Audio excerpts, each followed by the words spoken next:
So, hello friends. So today I'll be talking about revisiting this topic, tocilizumab. So, if you recall, I had done the first review on 13th August 2020 as a 20th COVID update on the role of tocilizumab in COVID-19. So that's when the report started coming, at least the published literature, to look at the value of usage of tocilizumab in saving lives in COVID. Then I done the second review on 23rd October 2020 when more randomized controlled trials came as a part of 33rd COVID update. And there were a lot of signals towards some benefit, but it was not all conclusive whether tocilizumab really makes a difference in saving lives. So today I'll be doing the third review on tocilizumab. So this is one molecule where there has been quite a few studies that have come in. So now the third review I'll be doing would be covering three studies. So one is the ICU remap study, the Tosibra study, and there was a meta-analysis. So this is the 44th COVID update. So before I dwell on this newer studies, I'll just take you through what were the conclusions that we made in the first review, second review, and then we'll jump into the third review. So the first review when we did, I won't go into the details of the studies. The conclusions that we had made was there were no evidence at that point of time from randomized control trials to justify its usage, because at that point of time, most of the data came from observational studies or prospective cohort studies, and there were no robust randomized control trials that we could justify. And the current data at that point of time was limited to observational and retrospective and case series. And in the first review, we made a conclusion that tocilizumab should be limited to usage with IL-6 levels, which are 50 to 100-fold higher, with concomitant trends in worsening of inflammatory markers, with deteriorating clinical condition, and in absence of secondary infection. So this was our understanding in August 2020. So where we used to rely on IL-6 levels, and our whole criticism was that IL-6 levels in COVID was not as high as it used to be in conventional ARDS. So that's where the whole problem was. And there was a huge concern about risk of secondary infection at that point of time. So then we went to the second review. We reviewed again the role of tocilizumab after some randomized control trials came. This happened on 23rd October 2020. And this was a nice review article that had come on October 20th, 2020 from JAMA, where they reviewed all the publications. So as in that publication, they did mention there was no randomized controlled trials prior where it demonstrated conclusively 28 or 30-day mortality benefit. So stop COVID Docili study. So this was one study which was again a large observational study which showed reduction in time to death, and it reduced the risk of death at day 30. Again, it showed signal towards possible benefit based on the observational study. But the confounders in this study was patients were young and they had low comorbidity. So this was the stop COVID study. And as you see, this was done in USA, and they had a large group of patients, 3,924 patients. And the tocilizumab was used in 433, and it was an observational study. So here it did show that if you see the 95% confidence interval, it was 3.1. So it was significant. It showed it did have ability to reduce the death at 30 day, and even the time to death also was significantly reduced. So this was one study which again signaled towards possible benefit of tocilizumab. Then we did dwell on the randomized control trials that came after that. So this was the first randomized control trial, Salvarani et al., which was a multi-site, no blinding, no placebo. So this was done in Italy, where the hospital mortality was 2.4%, and Italian case fatality rate was very high. And it was a small group, 14 out of 60 got tocilizumab. And it was 60. It was a very small study, 60 patients, randomized controlled trial. And as you see, if you look at the confidence interval, there was no effect of tocilizumab in reducing the 28-day or 30-day mortality. It was 0.2 to 22.6. So it was not statistically significant. So the tocilizumab did not show reduction in mortality from this randomized controlled trial. Then there was a French trial that came, which was Corimono 90, multi-site, no blinding, no placebo. Here, the criticism of this study was none of the patients where tocilizumab was used received HFNO or NIV or mechanical ventilation, which means they were reasonably stable patients who got tocilizumab. 28-day mortality was 11.5%. They used Bayesian statistical method. They found some improved outcome at day 14. So if you look at 28 or 30-day mortality, again, there was no difference. It was not statistically significant in 30-day mortality. So you had an Italian study, then you had a French study. Again, this study was a small study. 63 patients received tocilizumab. Italian study got 60 patients. Both did not show any mortality benefits. Although the observational study, the stop tocili, showed some mortality benefit, which was a large study, the subsequent Italian and Corimono study, the French study, did not show mortality benefits. So again, our enthusiasm to use tocilizumab was tempered with these studies. This is the Kaplan-Meier curve. Then came these big studies, COVACTA and EMPACTA studies. So these were industry-sponsored or funded study. The COVACTA study, it failed to meet the predefined endpoints. And day 28, there was no mortality difference. And what it showed was reduce the hospital length of stay. So the later randomized control trial, the COVACTA and EMPACTA, showed some benefit in secondary endpoints, which was the length of stay was reduced. And the EMPACTA study showed it reduced the risk of, it reduced the need of patients needing mechanical ventilation.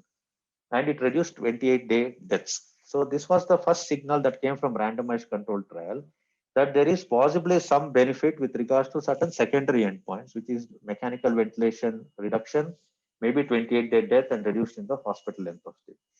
So if you see the primary effect size, as you see the death or mechanical ventilation by day 28, it was statistically significant in EMPACTA study. So at that point of time, our COVID numbers also started coming down in India. So our enthusiasm to use tocilizumab was not very much based on all these studies, because the Italian study was negative, French study was negative. The COVACTA and EMPACTA showed some signals towards some secondary endpoint benefit. And EMPACTA study showed some benefit in reducing mechanical ventilation at 28-day deaths. But if you look at the overall mortality, there was no statistical significance. So now we will move to the recent studies. Now India is in the wake of the second wave. So a lot of deaths are happening and the cases are really increasing. So it is very important that we review what is the recent evidence on the role of tocilizumab. So there are three important studies that have come. So we'll first review this study, TOCIBRA study. So this was a negative study. So this study was done by Brazilian group, effect of tocilizumab on clinical outcome at 15 days in patients with severe or critical coronavirus, a randomized controlled trial. So this came on January 2021. So this particular study was done in 9 hospitals in Brazil between 8th May 2020 to 17th July 2020. So the type of patients they recruited, see, this is important because if you look at that French study, they took very stable patients. But this study took only patients who are on oxygen or who are on mechanical ventilator. And they also, the inclusion criteria was they had to have at least 2 abnormal levels of the inflammatory markers, any of the 2. CRP should have been abnormal, D-dimer, LDH or fetine. Any of the 2 variables should be abnormal. So this was the criteria for them to have included. The primary outcome was to look at the clinical status on the ordinal scale. If you look at all my previous talks in COVID, they take the ordinal scale of 6 or 7 and they score whether there was improvement in the clinical status. So they took day 15 improvement in the clinical status or composite of death and mechanical ventilation as the primary outcome. So results, the mean age of the patients with COVID was 57 years. And as always, we have seen in all the studies, predominantly male populations were affected. 68% of the patients were males. So they had 129 patients and 65 were in tocilizumab group, 64 was in the standard group. So if you look at patients needing mechanical ventilation, as you see, there was no difference between tocilizumab and so it means tocilizumab did not make any difference in reducing the need for mechanical ventilation, as opposed to the study you saw in EMPACTA, where it showed reduction in the need for mechanical ventilation. TOCIBRAS failed to show that. And they looked at day 15 deaths. So this is something which is very alarming. So day 15 deaths was 17% in tocilizumab group, as opposed to 3% in standard. So which means this is a negative study which showed tocilizumab, in fact, increased the mortality in these patients and did not show any benefit. And the adverse events, statistically, there was no difference between the tocilizumab group and the standard group. So if you look at the secondary endpoints, 28-day mortality, there was no difference, but the in-hospital mortality, if you look, it was much higher in tocilizumab. That was also statistically significant. And they looked at the SOFA score difference, and there was no difference in the SOFA, which means you would have expected improvement in the SOFA score. There was no improvement in the SOFA score in the tocilizumab group at day 8 or day 15. And they looked at clinical status on the ordinal scale of 6 at day 8. Again, that showed no difference, which means there was no improvement in the clinical status in patients who got tocilizumab, and SOFA score did not improve. Rather, the hospital mortality increased in the tocilizumab group. They looked at the adverse events. As you see, the adverse events, there was no difference between the tocilizumab. And these are all some of the adverse events in either of the group, but there was no statistical difference between any of these groups. So this was the study that came in 2021, now in the wake of our COVID increase in India. So this the TOSIBRA study again tempered our enthusiasm that tocilizumab may not be helpful in our patients. Then, so the conclusions they made in this particular TOSIBRA was patients in severe or critical COVID-19, tocilizumab with standard care was not superior in improving clinical outcome, may increase mortality. So this again tempered our enthusiasm that possibly tocilizumab may not hold much of promise in saving lives until this study came. So this study was the much awaited study, which was done by the UK group. So which is the REMAP CAP study, interleukin 6 receptor antagonist in critically ill patients with COVID-19. It was called REMAP because it's randomized embedded. It stands for REMAP stands for this acronym, randomized embedded multifactorial adaptive platform trial. Came in NEJM. This was hugely positive study. So this was published in NEJM on 25th Feb 2021. So this is a very important study. So I urge the listeners to pay little attention to what they did. So here they took COVID-19 patients and they randomized within 24 hours once they went on organ support, and they defined what organ support is. Organ support is whether they needed support for respiratory organ function or cardiovascular organ function, whether they needed any support. So what did that mean? Respiratory is any patient who goes on to needing HFNO with flow rate of more than 30 liters per minute constituted organ support. And these are the patients where they use tocilizumab within 24 hours. Or patients who went on NIV with FiO2 needing more than 40%, or patients who were intubated.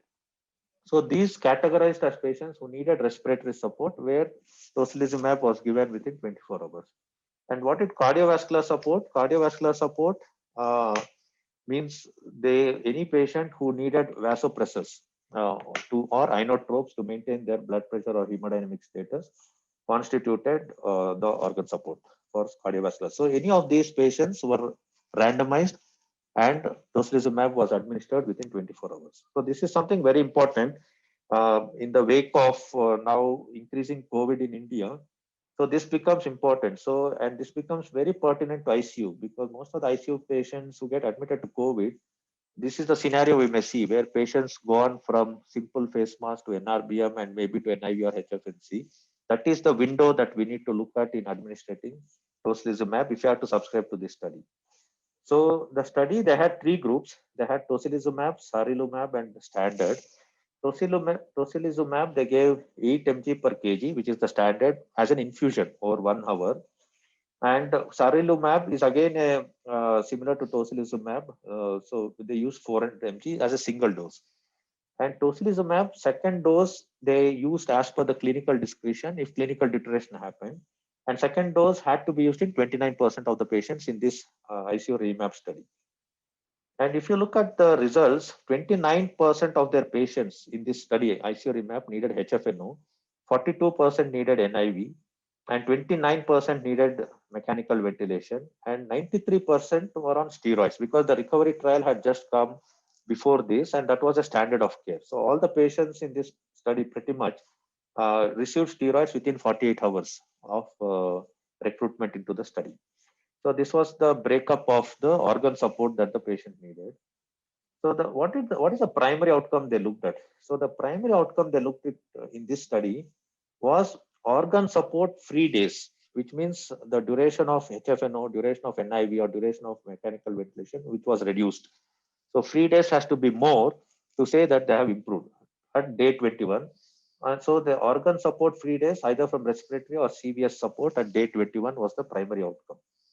And they used a Bayesian statistical model to make the statistical analysis. So this is important. So they looked at odds ratio. So if the groups had odds ratio more than one, as per their Bayesian statistical method, it indicated that it improved survival, and or it improved organ support free days, because the higher the organ support free days, better it is, which means their duration of the organ support was minimized. So odds ratio more than one showed that that group had improved outcome, improved survival, or organ support free days was higher, which is always good, or any of these, or both, any of these or both of these was considered as positive outcome. So when you look at the results, so if you look at the number of patients, so this is one of the larger study. If you see the previous studies, the Impactor and Covacta study also had around 300 patients. So this study also has a good number. So 353 patients were in tocilizumab group, 48 were in sarilumab group, and 402 were in standard group. So here, if you look at the median organ support free days, in tocilizumab it was 10 days, 11 days, but if you look at standard, it was 0, which means to say it did reduce the need for organ support significantly, because organ support free days is always a good thing. Higher the days, it's better it is. So which was significantly beneficial. So if you see all the confidence intervals, as you see, it is very significant. So the tocilizumab and sarilumab both had advantage of reducing the organ support. And they looked at median adjusted cumulative odds ratio. And as I said, odds ratio more than one means improved survival or improvement in the organ support free days, or both. So the odds ratio was 1.64. If you see the confidence interval, it is significant. And for sarilumab, it was 1.76, which means as compared to standard, so they had an odds ratio which was significantly better in improving survival and improving organ support free days. Okay. And they looked at 90 days survival of these both groups. If you look, the hazard ratio was 1.64. If you look at confidence interval, is statistically significant as compared to the standard group. It means the 90-day survival also, it had a significant benefit in this tocilizumab or sarilumab. And they looked at hospital mortality. So it was 27% here. 108 out of 395 patients died, combining both sarilumab and tocilizumab. And in the standard, it was 36%. So that was not statistically significant. So basically, you see, it was a hugely positive study where it showed improvement in the organ support free days. It showed improvement in the survival, and it improvement in the 90-day survival also. So in the discussion, so they compared this study with this Tosibra study. So Tosibra study, we saw it was a negative study. And this Tosibra, the important thing is the trial was stopped after interim analysis because of increase in the death in the tocilizumab group. But what they showed in the Tosibras is the time for hospital discharge was shorter in tocilizumab. So that's what the authors compare. And Impacta study, we saw that tocilizumab reduced the need for mechanical ventilation and reduced the 28-day mortality. We saw that. So again, the authors do say that now the recent studies, at least the Impacta and Covacta, showed signals towards some benefit in the outcomes, which we discussed. And if you see the 95%, it was statistically significant here. Impacta study was significant. And Covacta's trial, 38% of these patients were sick patients on mechanical ventilated who were recruited. There was no difference in the clinical status or 28-day mortality. But what it showed, the Covacta, is time to hospital discharge was shorter. And if you see, hazard ratio was 1.35 and confidence interval is significant. So basically, the recent three trials, if you ICU remap shows a huge positivity. The Impacta study showed reduction in mechanical ventilation, reduction in 28-day mortality. Covacta study shows reduction in the time for hospital discharge, means the length of stay is significantly reduced in the tocilizumab group. So the recent studies, if you look at, they are showing signal towards beneficial effect with the use of tocilizumab. So the conclusions they made from the ICU remap was COVID-19 patients, if they are needing organ support within 24 hours, which means once they come to ICU, they are on mask oxygen. Then they progress to needing NRBM. And if they go on to needing HFNO or NIV or intubation, within 24 hours is a window. If we intervene with tocilizumab, if you have to subscribe to this support, to this study, it shows improvement in the outcome and improvement in the survival. So treatment with IL-6 receptor antagonist, either tocilizumab, which is available in India, sarilumab, I'm not aware if it's available, improves outcome and survival. So that is the conclusions they make. And after, so now we have looked at three studies which you can quote. Isoriumab, Covacta, and Impacta. Covacta and Impacta showed some benefit in the secondary outcomes. Isoriumab shows benefit in the primary outcome. So, to the feather in the cap with all these studies is the meta-analysis which came. So, this is the meta-analysis which came on 26th March. It's as recent as you can get, 2021 by US group. So they looked at all the studies. If you look at, they looked at Corimona study, Covacta, Impacta, RCT, recovery, remap. So they took all the 8 studies and looked at the mortality outcome. So if you look, the diamond favors tocilizumab and the overall effect size is statistically significant. So as you see, the 95% confidence interval also is significant. So you would see 0.83 to 97. So if you have to subscribe to the meta-analysis, which is a culmination of all the 8 studies, there is benefit with using tocilizumab with regards to reducing the mortality. And this is the forest part to look at progression to mechanical ventilation. They looked at 6 studies. Again, you see the diamond moving to the left, and it is statistically significant. And if you look at confidence interval, it is statistically significant. So, which means the use of tocilizumab reduced mortality in meta-analysis and reduced the need for mechanical ventilation or progression to mechanical ventilation. And they looked at time to hospital discharge, again in 6 studies. Again, if you see, it favors tocilizumab. And you see the P is significant and confidence interval is significant. So if you have to subscribe to this meta-analysis, ICU remap study, Covacta, Impacta, there are strong signals towards favorable benefit in reducing mortality, reducing the need for mechanical ventilation, and reducing the stay in ICU or reducing the time to hospital discharge. So the conclusions we can make is, if we review all the 8 studies, at least there are 4 studies, the meta-analysis, ICU remap study, Covacta, and Impacta, which signals towards some favorable benefits in varying endpoints, because I have to say varying endpoints in Impacta and Covacta study. So one may ask the question, whether should we do IL-6 level? So if you read the discussion of ICU remap study, the authors emphasize that IL-6 levels are not as raised as in conventional ARDS, and they hypothesize and they attribute this reason to more of local IL-6 levels, not necessarily that may be detected in the bloodstream. So they mention is, since the inflammation is more confined to the lung, so IL-6 levels at the lung level may be much higher as opposed to the blood, which may not be picked up. So there is a de-emphasis in these studies on measuring IL-6, and that's what you see in all the recent studies where they have not measured IL-6 levels. So we could conclude based on this ICU remap study that patients who are needing increasing support with regards to either needing HFNO or NIV or intubation, one could possibly consider use of tocilizumab, which has shown to improve outcome and survival. And this was supplemented or strengthened. This study is strengthened by this meta-analysis, which came on March 26, March 2021, which again re-emphasizes where you combine all the studies. 8 studies showed cumulatively in the forest plot benefit with mortality. 6 studies showed benefit with needing reduced mechanical ventilation, and 6 studies showed needing reducing the time to hospital discharge. So all in all, at this point of time, although we had shunned this modality of tocilizumab, now with these 4 trials, I would only quote Covacta, Impacta, ICU remap, and this meta-analysis are compelling evidence at this point of time that possibly we should offer this tocilizumab if we are finding the patients in a window. And the risk of secondary infections was not found to be high, at least in the ICU remap study. But in India, considering we have huge risk of infection, maybe we should keep a very high alert in trying to recognize any of these patients who may go on to needing infection. To that effect, there are a lot of discussions happening. Should we do procalcitonin before using tocilizumab to rule out secondary infection? But there's no robust evidence that we should routinely use procalcitonin, but we should have a high sort of an alert in our mind to suspect the risk of these patients developing secondary infection and act and treat them appropriately in a timely way to minimize the death. So thank you all. So I would end with this quote: learn to be thankful for what you already have while you pursue all that you want. So thank you all.